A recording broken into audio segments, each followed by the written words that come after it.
एक लड़का था, नाम था थुंग थुंग। वह सड़क किनारे बैठकर भीख मांगा करता था और हमेशा कहता, जो मुझे खाना देगा मैं उसे ढेर सारी खुशियां दूंगा। लोग हैरान थे पर सच भी था। जो भी उसे खाना देता उसके जीवन में खुशियां आ जाती और जो उसका मजाक उड़ाता उसका विनाश निश्चित था। किसी का एक्सीडेंट हो जाता, कोई बर्बाद हो जाता। थुंग थुंग जब 7 साल का था तब उसके माता पिता उसे छोड़कर चले गए थे। तब से वह अकेला था। थुंग थुंग सड़क किनारे बैठा भूख से तड़प रहा था। तभी गांव का सरपंच उधर से जा रहा था। थुंग थुंग बोला, साहब कुछ खाने को मिलेगा, बहुत भूख लगी है। सरपंच हंस पड़ा और बोला, तुझे खाना चाहिए, ले पहले पानी पी। और ये कहकर उसने थुंग थुंग पर मूतने लगा। थुंग थुंग कुछ नहीं बोला, बस चुपचाप देखता रहा। सरपंच ये सब करके आगे बढ़ा ही था कि अचानक तेज रफ्तार गाड़ी ने उसे टक्कर मार दी। वह वहीं मारा गया। सरपंच की वहीं मौत हो गई। कुछ देर बाद गांव वाले इकट्ठा हुए और बोले, भला सरपंच को कौन कुचल सकता है। सबके चेहरे पर सन्नाटा पसरा हुआ था। तभी गांव में आए ईताची बाबा। वह एक तांत्रिक था। सामने भीड़ देखकर ईताची वहां पहुंचा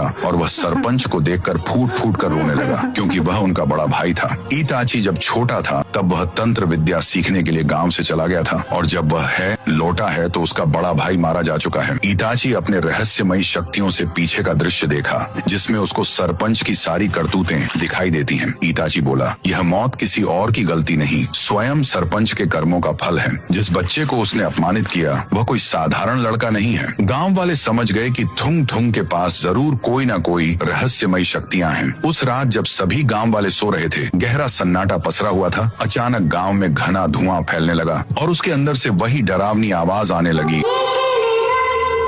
धुएं के बीच से एक गुड़िया की आत्मा बाहर आई और पागलपन की तरह हंसने लगी। उसकी हंसी से लोगों घबरा कर उठ बैठे। गांव में हाहाकार मच गया। लोग इधर उधर भागने लगे। तभी थुंग थुंग सामने आया और बोला, वापस जा वरना मैं तुझे खत्म कर दूंगा। गुड़िया जोर जोर से हंसने लगी और बोली, उस दिन तू बच गया था लेकिन आज नहीं बचेगा। उधर गांव वाले रो रहे थे। तभी ईताची बाबा प्रकट हुए और बोले, डरो मत, मैं उसे भस्म कर दूंगा। लेकिन तभी वहां थुंग थुंग आ गया और बोला, नहीं बाबा, अब उसके अंदर पहले से भी भयानक शक्ति है, उसे मारना आसान नहीं। ईताची ने तंत्र मंत्र से उसका रहस्य देखना शुरू किया। उनकी आंखों के सामने वही गबियाड की टूटी फूटी हवेली का दृश्य दिखाई दिया, जिसके अंदर एक शैतानी एहवान मंडल बना था, जिसके बीच में थुंग थुंग का मरा हुआ शरीर रखा हुआ था। उसके चारों तरफ हजारों आत्माएं भटक रही थी। आगे जानने के लिए कमेंट करो और अगर तुम भी राय स्टार के फैन हो तो सब्सक्राइब करो।